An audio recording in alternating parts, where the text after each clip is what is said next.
Hello and welcome to ITV News Meridian. Tonight's headlines in the Thames Valley. The woman from Farnham calling for a better understanding of preeclampsia. It's a condition that affects thousands of pregnancies, but there are hopes a new study could help. It was the scariest thing that we've ever gone through. It was life or death. 18 months of work and still enough silt to fill a stadium. A project to protect an historic lake at Blenheim Palace nears completion. I was wondering if someone can wake me up at 9:30 a.m. Sorry, have you called 999 asking us to wake you up at 9:30 in the morning to take you to court? From booking alarm calls to reporting leaky radiators, the 999 time wasters. We're in the Hampshire Police control room. And rescued as a baby, nursed back to health, Buddy the orangutan is released back into the wild thanks to charity campaigners.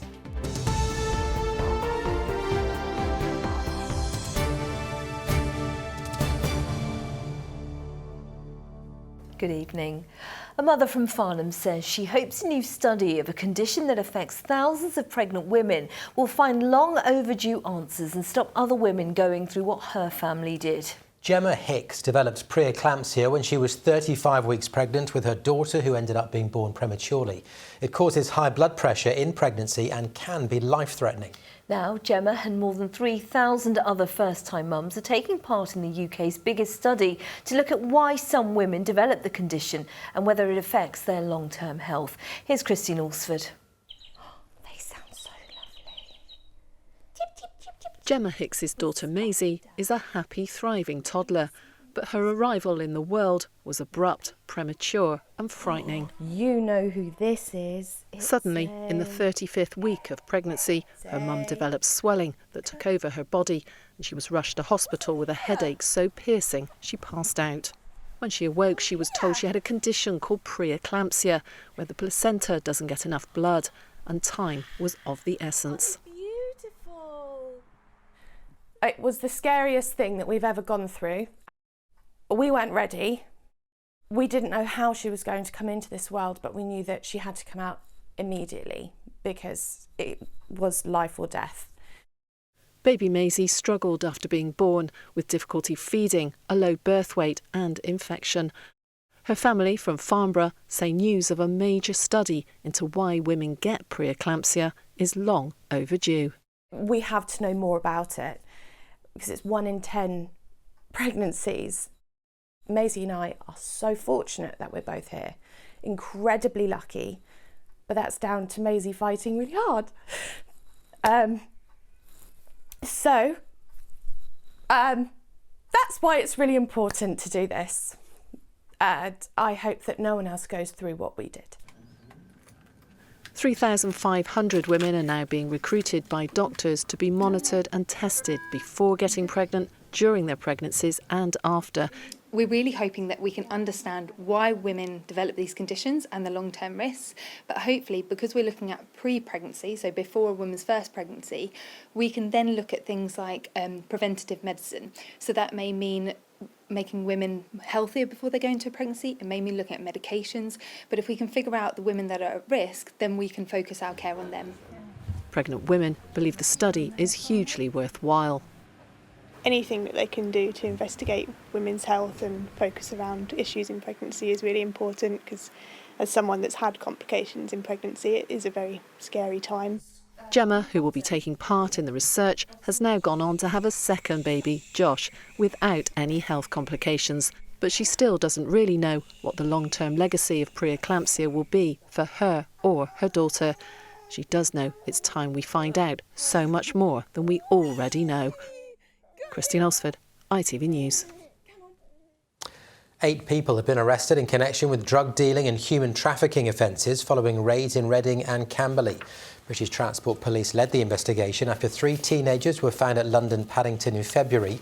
Officers were concerned they were being exploited by a county line drug network. Wiltshire Police has been ranked as one of the top forces in the country for disrupting serious and organised crime over the past 2 years.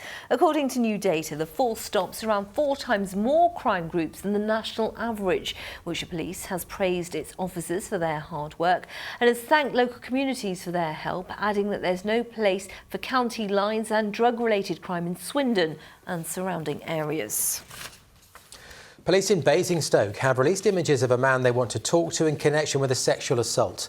It's been reported that on the 4th of July between 11:15am and 11:30am, 3 men entered JD Sports in Festival Place and a man sexually assaulted a 19-year-old woman.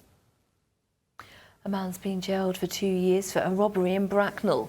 24-year-old Lewis Dearlove pleaded guilty to robbing 2 teenagers of their bags in the underpass on Station Way last February. A 4th man has been arrested after a man in his 20s was stabbed multiple times in his legs in Basingstoke. Police were called just after 1am on Tuesday to Queen Mary Avenue. The victim was taken to hospital. A 28-year-old man from the town has been arrested on suspicion of causing grievous bodily harm with intent. A 26-year-old man and a 29-year-old woman have been released with no further action. A 54-year-old man, also from Basingstoke, was arrested for assisting an offender. He remains in police custody. A major project to save a lake at Blenheim Palace from drying up is nearing completion. Dredging began 18 months ago and around 300,000 cubic metres of silt has been lifted from Queen Pool. The work's nearly finished and it's hoped the £5 million scheme will mean the lake is preserved for visitors and for wildlife for generations to come. Juliet Fletcher has our story. In 2 or 3 weeks' time, these dredgers will have finished their work, restoring the Queen Pool to a depth of over 2 metres and helping to preserve this stunning view across the palace grounds. We believe it's the biggest inland dredging project ever carried out in the UK. 300,000 cubic metres of silt, which is approximately 500,000 tonnes, had to be dredged, hauled to the side of the lake and then up the hill to create the landform. Without this intervention, the lake was in danger of totally drying up.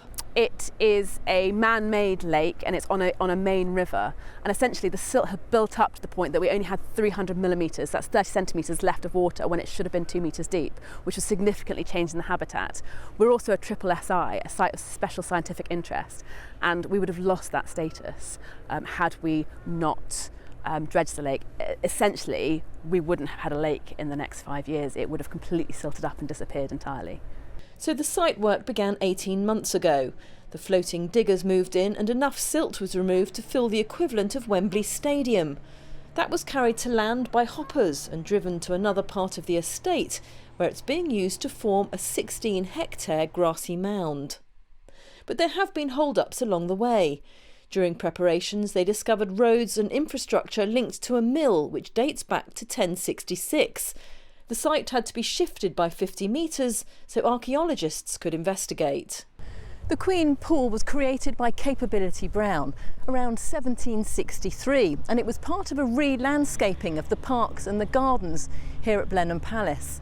It's an important visitor attraction, even more important to the resident wildlife. Not only is this a restoration project and a biodiversity project, but during the last 18 months, we've had to work alongside nature, and nature has a habit of being nature, getting in the way, and we've had to work around it. So we work really, really closely with ecologists the whole way in terms of ensuring that our fish are kept safe and all of our nesting birds can still nest in peace and worked around them. So it has been a tricky process. The team at Blenheim are working to slow the build-up of sediment here in the future. And it's hoped this £5 million project will preserve the views for many years to come. Juliet Fletcher, ITV News, Blenheim Palace. Now you're watching ITV News Meridian. Still to come on tonight's programme. Archaeologists and volunteers uncover centuries-old graves and artefacts on a dig at a Saxon cemetery on Salisbury Plain.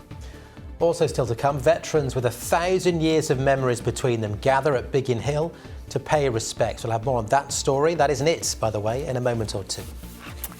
And just a reminder, you can find more on today's top stories by going to our website. You can call us, the numbers on your screen now, and you can follow us on Facebook, Twitter and on Instagram.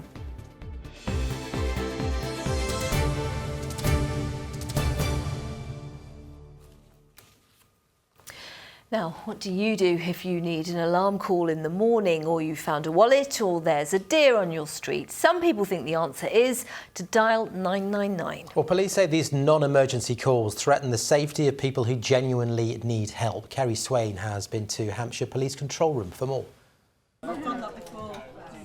Police emergency. How many vehicles are involved in the accident? More than 1,000 999 calls come into the Hampshire Police Control Room at Neckley near Southampton every day. A large proportion concern domestic abuse. Police answering an emergency call to this house in Basingstoke found it on fire, a man holding a knife to his partner's throat.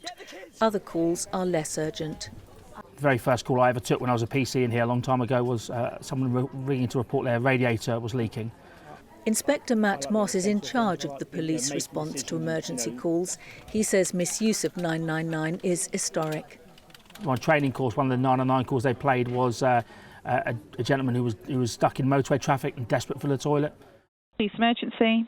I got a letter from Hampshire Police Office, and they told me about the call. I was wondering if someone can wake me up on 9:30 a.m. or on the time before that and take me to the call, because they said I have to go to court. Sorry, have you called 999 asking us to wake you up at 9:30 in the morning to take you to court? Police hope these recordings will encourage people to think before dialing 999. Hampshire Police, what's your emergency? I found the wallet. You found a wallet? Yes. Okay, so that's not an emergency to call through on 999. On one 10-hour shift on a Saturday night, call handlers in Hampshire answered 714 999 calls. 49%, less than half, were genuine emergencies. Hampshire Police, what's the emergency? Hi, I'm not sure if I come to the recent white lines. I only because I saw on the internet, but I see a deer running for our estate. A deer? Yeah, like a little bambi. We have people maliciously calling. They call to abuse our call handlers. Then you've got people that think perhaps it's a prank or it's funny. A recent example of that was someone calling to say that they hadn't had their pizza delivered. And then you've got people that genuinely just don't know. Police say people should report non-urgent incidents online via 101 or at a police station. Kerry Swain, ITV News. I mean, some of that is just quite staggering, but probably best we just move on. Next tonight, a fascinating project that's helping to heal veterans and army wives and reveal a lot about our Saxon past as well. Yes, at a burial site on Salisbury Plain, they've found 16 bodies, but this dig is not only focusing on the artefacts, it's helping those who've themselves experienced trauma. Stacey Poole has spent the day with the veterans to hear their stories and find out how archaeology is helping to heal them. The painstaking excavation of this ancient burial site is revealing more than just skeletons. It's helping the volunteers cope with their trauma. I lost my husband in 2012. He was killed in a green-on-blue attack in Afghanistan. It was one of those moments when you get that knock on the door that you hope you're never going to get, but when you get it, you know exactly what that knock means. But at this dig, Rachel has found both community and purpose. There's just something very cathartic, I think, about being able to look at death through the ages and kind of think and reflect about what other people were doing with their loved ones. John Bennett was recovering from the trauma of war when his wife was then diagnosed with cancer. Utterly devastating, then we just had to put our life on hold and do everything we could with Marie to make it the best possible year it could be. This dig has helped him to cope with PTSD and enable him to find a community. It's not just like the mindful aspect of doing the task itself, and you can just focus on that and forget everything else. You've also got the camaraderie of the other veterans that might have gone through something similar. There's no pressure to talk, there's no pressure to do anything really except enjoy the dig and spend some time in your own head just undertaking some calming activity. What have you discovered about the way they treated their dead?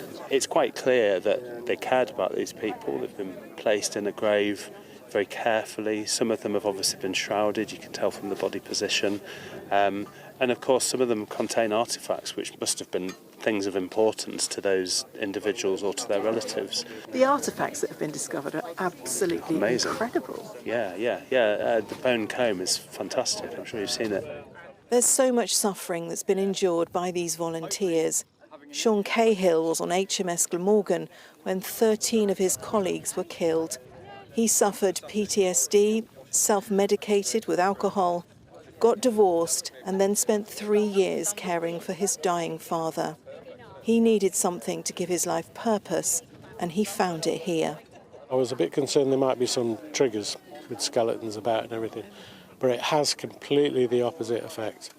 For example, my first excavation of a skeleton went through the whole process, then extracted the bones, and then the following morning it was time to clean up the grave now. And I felt a real sense of loss that she wasn't there, because for the whole week I'd been talking to her. This has been a fascinating insight into recovery and the many ways that it works. Being part of something so important and finding a community again has been so helpful to all of these individuals. One of them said to me today, "I finally found my family again and my sense of purpose." And after all that they've been through, that's wonderful to witness. Stacey Poole, ITV News, on Salisbury Plain. Now, a D-Day veteran has been sharing his memories from almost 80 years ago as part of an event honouring those who served in World War II. Well, the men and women are mostly in their 90s and in some cases over 100. Derek Johnson was at Biggin Hill for Us Today.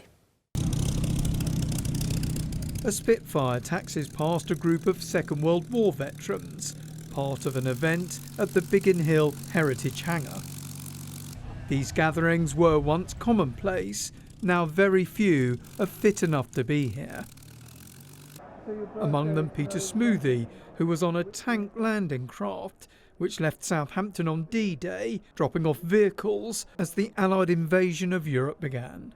They got away from us on the beach, and we don't really know what happened to them after that, as they were mixed up with literally hundreds by then. With shells going that way and that way. And every time we heard one, we said, well, that one's not mine, that one's not mine, no, that one's not mine. Many here have fresh memories of the Normandy landings, a turning point in the war in Europe. We didn't know there was going to be a D-Day, and we thought how wonderful it was that they've been able to attempt an invasion into France or Germany. Gilbert Clark was an RAF radar operator who remembers how everything ended up being recycled.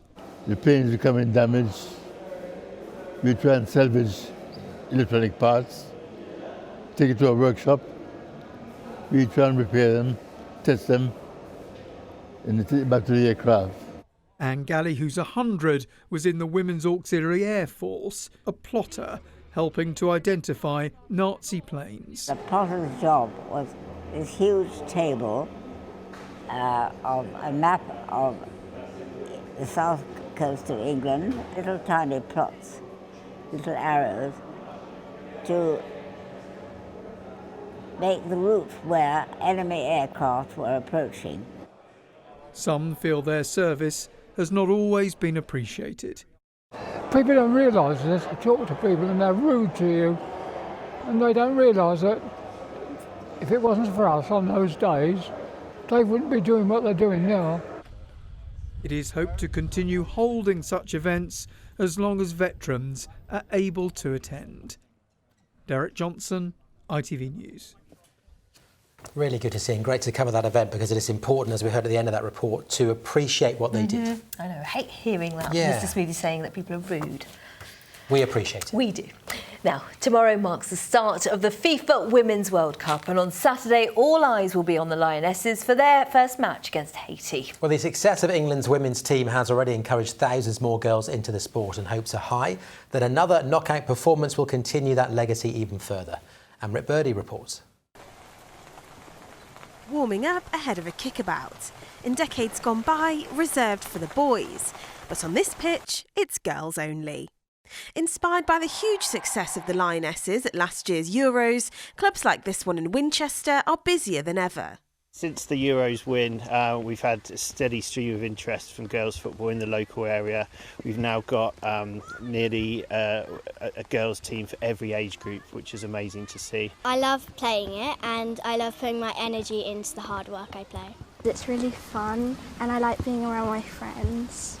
I love playing with my teammates and how caring and nice they are, and working together as a team to play really well. This year's Women's World Cup is taking place in New Zealand and Australia and will see the Lionesses compete for the top spot once again. Although injury has held last year's Golden Boot winner Beth Mead from the World Cup squad, she's confident England's women will continue to inspire girls into the sport. We want, the younger generation to come in and be excited. Why can they not have a little figurine of them around and people chanting and cheering their name? So it's really exciting that the younger generation now have that to look forward to, and they can aspire to do that. But the Lionesses' legacy goes even further. Earlier this year, their open letter to the government achieved a landmark change, with every girl in England to be given equal access to football and school sport. I think the women's game is really changing lives, I really do. You speak about young girls wanting to play football and just feeling like they can play football, not getting bullied because it's a man's sport. I think people recognise now that football is for everyone. And yet there is still some way to go until the playing field is level, with organisations like Women in Football flying the flag for more representation for women at all levels of the game. We heard so many stories during the Euros about lionesses who'd had to pretend to be boys to play the game, and we've heard about women who've come back to the game who weren't able to play when they were growing up because it was banned for 50 years. So it's unbelievable to kind of have this moment where we've got such strong and accessible role models in the women's game, calling out for more opportunity for young girls and young boys. The Lionesses will face off with Haiti on Saturday in what's sure to be another legacy-making competition for the women of the moment. Amrit Birdie, ITV News. I think we can go all the way to Saturday first match. Absolutely. Absolutely. Now, 6 critically endangered orangutans rescued by a Sussex charity and their partners have been released back into the wild. Among them is Buddy, who was found locked in a chicken cage. The 10-month-old was malnourished, but now, after 8 years, he's back where he belongs. Charlotte Wilkins reports. Nobody. Swollen, malnourished and screaming in pain. Yeah. On a diet of condensed milk, 10-month-old Buddy had been kept in a chicken cage as a pet for most of his life. The baby orangutan was nursed back to health by Sussex-based charity International Animal Rescue. Baby orangutans spend 7 or 8 years with their mothers, learning how to be a wild orangutan. Without a mother to guide him, it was down to the charity to teach him the ways of the wild, with minimal human contact. Baby school, introduced to some other young orangutans, then forest school, where they learn to climb, and eventually they're fed high up in the trees, so they're encouraged to spend their time in the trees, not on the ground. Ultimately, as they get a bit bigger, a bit older, they start to learn how to build nests, because orangutans build a nest in the treetops every night. Over the years, he grew from a sick, helpless baby into a strong, healthy young orangutan. And once equipped with all the skills he needed to fend for himself in the forest, it was time for his release.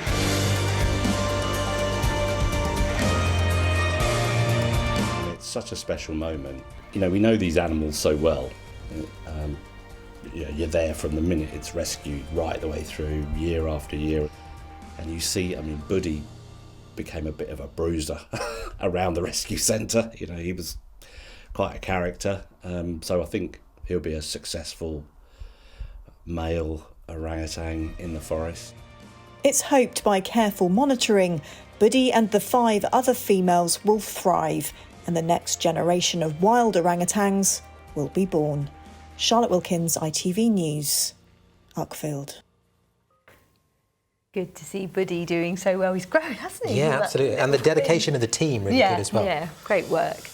Now, in a landmark moment for conservationists, the first white-tailed eagle for over 240 years has fledged from a nest at a secret location here in the south. Well, the chick is the first successful breeding attempt of the white-tailed eagles as part of a project based on the Isle of Wight. White-tailed eagles are Britain's largest birds of prey with a wingspan of up to 2.5 metres and were once widespread across our region. A further release of the young birds is planned later this summer. I was thinking make them out. Yeah. The pictures aren't great, but it is the only one, so we're kind of exactly. forgiven. I was going to say, but they grow to what, 2 metres, did I just say? I don't know. Were you not listening? I'm learning all the way through this programme. Let's get a check on the weather forecast. Here is Sally.